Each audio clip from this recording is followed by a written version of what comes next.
Hola, yo soy Camila Zuluaga y esto es La Intérprete. La selva amazónica está ardiendo y esto debe preocuparnos a todos. ¿Por qué? Hoy en La Intérprete queremos explicarles en detalle por qué razón a cada uno de los ciudadanos de este planeta nos tiene que preocupar que el Amazonas esté en llamas.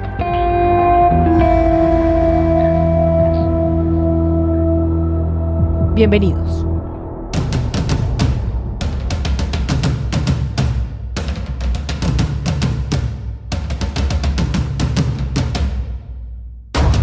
Proteger el Amazonas es una cuestión sencillamente de supervivencia. En este bosque tropical de más de 6.7 millones de kilómetros cuadrados se almacena cerca del 20% del agua dulce de todo el planeta. Ayuda a contener un 10% de las reservas globales de carbono. Habita una de cada 10 especies conocidas y sus ecosistemas producen el 20% del aire fresco que respiramos.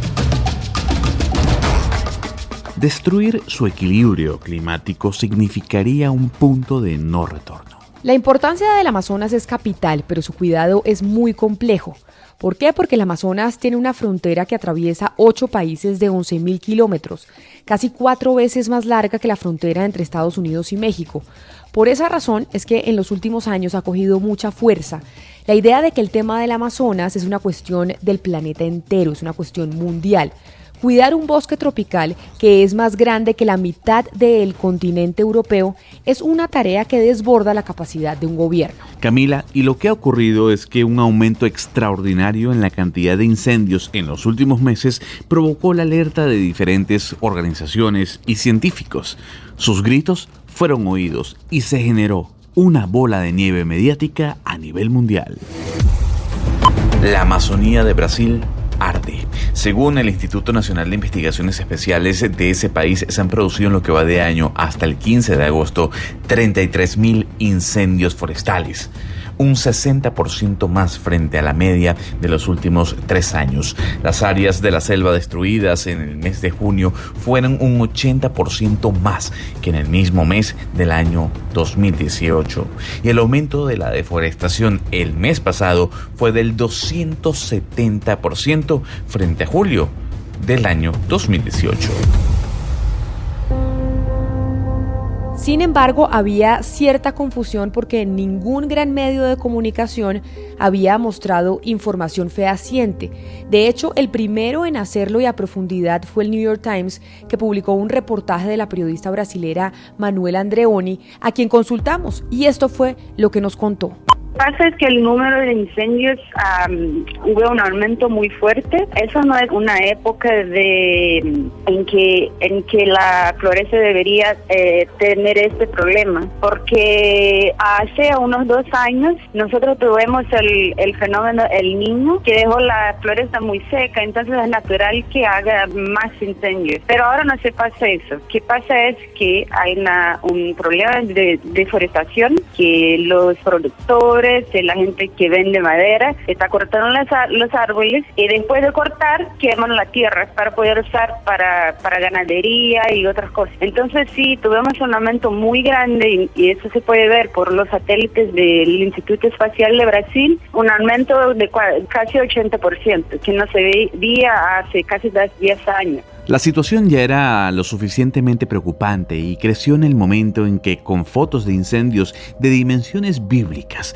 cientos de personalidades del planeta pedían acciones en sus redes sociales. El problema es que esas fotos que se viralizaron en su mayoría eran falsas. Incluso Cristiano Ronaldo, una de las figuras con más seguidores en todo el planeta, subió una de ellas a sus redes. En Colombia supimos que eran falsas porque Elodie Martínez, periodista francesa de AFP y directora de AFP Factual, investigó bien el origen de las imágenes e hizo pública su investigación. Nosotros en el equipo aquí empezamos a ver, lleva unos días, el hashtag Pray for Amazonas como tendencia en Twitter. Entonces empezamos a observar un poco más detenidamente las imágenes que estaban siendo compartidas con esos llamados de atención, ¿sí? Y nos dimos cuenta a medida que íbamos verificando el origen de cada foto, que ninguna correspondía a lo que estaba sucediendo en estos días en Brasil. Todas, absolutamente todas las que verificamos eran de otros años o incluso de otro país.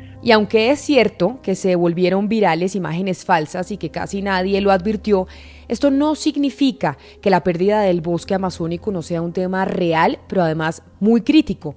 Eso es lo que deja claro la periodista de AFP. Sigue siendo un tema muy serio. Los equipos de foto y video de la AFP, de la agencia, están yendo hacia los lugares donde creemos que están los focos más importantes para dar, digamos, una cobertura fehaciente, fidedigna de lo que está sucediendo, pero no solo en Brasil, también en Bolivia hay incendios muy importantes y estamos intentando alcanzar estas zonas que por momentos están muy retiradas y son de difícil acceso, de ahí un poco la demora, pero tenemos imágenes a disposición de todo el público satelital de la NASA que van también dando cuenta de la visión, digamos, las nubes de humo que hay encima de estos territorios.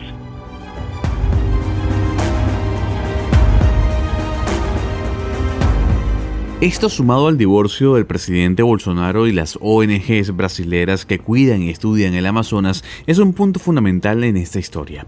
Bolsonaro ha dejado claro que quiere reducir las cuentas y el tamaño del Estado para resolver el problema fiscal. Los recortes afectaron a estas ONGs y hoy hay menos recursos para el Amazonas. Y a eso sumemos también el enojo del presidente por la publicación de algunas cifras de incendios y deforestación y su manifiesta intención de monetizar más el Amazonas con cultivos agrícolas. De hecho, según varias ONG y diferentes organizaciones, eso provocó el aumento extraordinario de distintos focos de incendios en ese territorio. Precisamente Ricardo Galbao es una autoridad en el tema, es profesor titular de física de la Universidad de Sao Paulo y exdirector del INPE. Galbao tuvo un enfrentamiento con Bolsonaro y fue sacado de su puesto por manifestar su desacuerdo con las políticas ambientales del gobierno de Brasil. Lo que pasó es cuando él contestó nuestras cifras, pero de una manera que no pudiera hacer, porque lo que dije fue que nosotros estábamos mintiendo, los científicos de Intel estaban mintiendo sobre las cifras, de que yo estaba haciendo esto porque estaba trabajando para una institución de fuera de Brasil. Esto es una acusación muy grave, una acusación de crimen, la verdad. Y por eso yo reaccioné de manera muy fuerte, dije a él que me llamase a Brasilia, y lo repetise que dije olhando en mis ojos. Esto fue muy fuerte para el presidente por la manera que contesté. El ministro de Ciencia y Tecnología dije que después de mi reacción no sería posible continuar en el gobierno. La grieta entre ONGs y Bolsonaro era una cuestión doméstica que se había quedado solo dentro de Brasil. Pero el presidente con sus declaraciones la convirtió en una cuestión del planeta, cuando sugirió incluso que tras los recortes presupuestales, algunas de estas organizaciones ambientales estarían detrás de los incendios. Al profesor Galbao le parece esta una risible teoría del presidente Bolsonaro. Es completamente falso. Esa es podríamos decir, una excusa infantil del presidente. No es posible. Nosotros tenemos en el sistema de INPE, ustedes pueden entrar en la página de nosotros, se pueden mirar todos los focos de incendio por toda la Amazonia. Son más de 1,000, mucho más de 1,000. No había como las ONG entrar en hacerlo. Esa es una excusa infantil del presidente.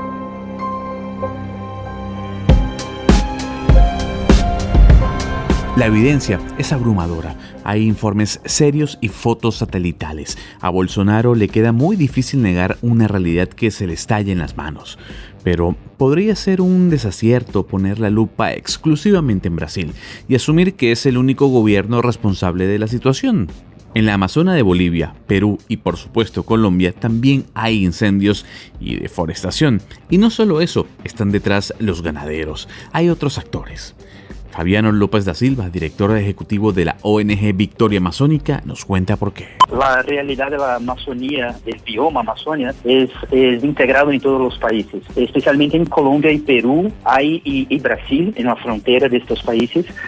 donde hay una población de pueblos no compactados aún muy grande, que seguimos descubriendo todo el año. Hay un problema muy importante de minería ilegal, de explotación de madera, y ahora el tráfico de drogas se quedó muy intenso, especialmente en la zona de Brasil, que está creando ahí una serie de nuevos retos y dinámicas que tenemos que aprender a trabajar con ellos. Por esa razón es que el foco no debe estar solamente en Brasil, y sería un craso error politizar el problema creyendo ingenuamente que todo depende de lo que haga o deje de hacer el presidente de Brasil, Bolsonaro.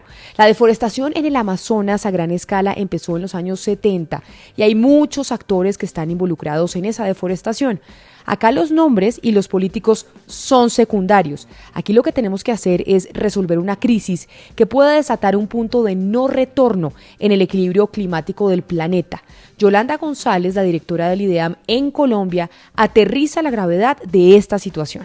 Cuando nosotros cambiamos el equilibrio ecológico, biológico, los corredores biológicos, las fuentes que nos condensan la humedad y que nos permiten transitar nubes y ríos de agua superiores en estas selvas, estamos afectando por supuestamente los ciclos hidrológicos no solo de un departamento, de un municipio, de un país, ni de un continente, sino del planeta. Los efectos pueden ser inmediatos o pueden ser posteriores. El escenario catastrófico que supone no corregir esta tendencia en el Amazonas lo confirman muchos expertos y científicos.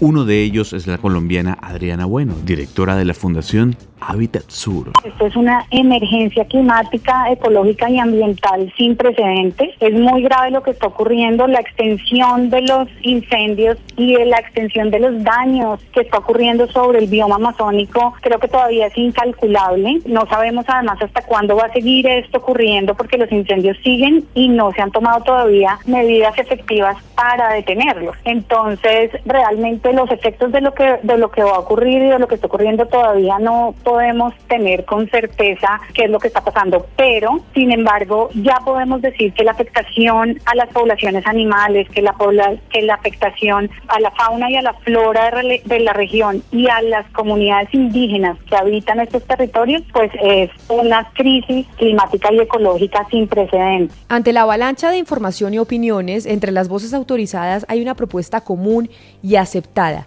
y es darle autonomía y mayor protección a los indígenas que habitan el Amazonas, porque estas comunidades milenarias han evolucionado de la mano del bosque tropical, lo conocen perfectamente y sus creencias y prácticas son indivisibles de su equilibrio ambiental y climático. Fabiano da Silva lo explica muy bien. Las poblaciones indígenas están en estrecho contacto y relación con la fauna y la flora de la Amazonía. La Amazonía fue, de hecho, un bosque construido por las poblaciones que aquí viven. No es un bosque totalmente pristino, natural, que fue hecho simplemente por la acción de la naturaleza. Las poblaciones que aquí viven tienen toda una técnica, un conocimiento de manejo de la biodiversidad amazónica que hace con que la floresta, el bosque se quede más rico, más fuerte y más resiliente. Y cabe decir que la lectura de Adriana Bueno ratifica esta visión. Efectivamente pensamos que los conocimientos indígenas son la clave para preservar la Amazonía. Las etnias que han habitado estos territorios por cientos de años han logrado tener tal conocimiento y vivir de forma armónica con la selva por cientos de años porque la conocen y la respetan desde sus creencias ancestrales y desde sus prácticas de manejo del territorio. Conservar ese conocimiento es fundamental para que las generaciones futuras puedan todavía contar con este patrimonio natural de la humanidad.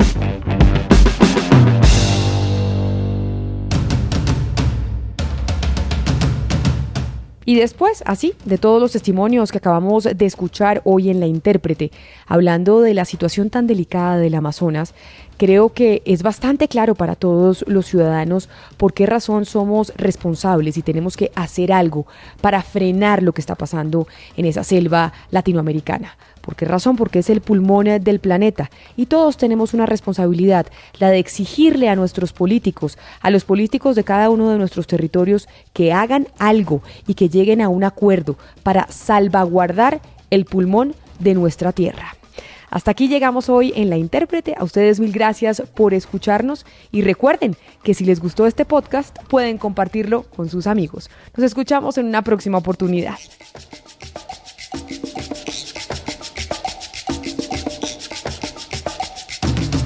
La Intérprete hoy se hizo posible gracias a los textos de Sebastián Nora, a la corrección de estilo de Diana Mejía, a la producción periodística de Jennifer Castiblanco y Camilo Poveda, y también, por supuesto, a la participación de Camila Zuluaga, quien les habla. Nos volvemos a escuchar pronto.